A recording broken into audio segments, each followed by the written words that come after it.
என்னை அழைத்தவரே, என்னை நினைத்தவரே, என்னில் அன்பு கூர்ந்து என்னை நடத்தினீரே. நீங்க இல்லாம நான் வாழ முடியுமா?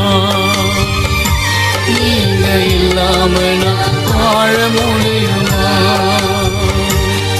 என்னை அழைத்தவரே, என்னை நினைத்தவரே, என்னில் அன்பு கூர்ந்து என்னை நடத்தினீரே. நீங்க இல்லாம நான் வாழ முடியுமா?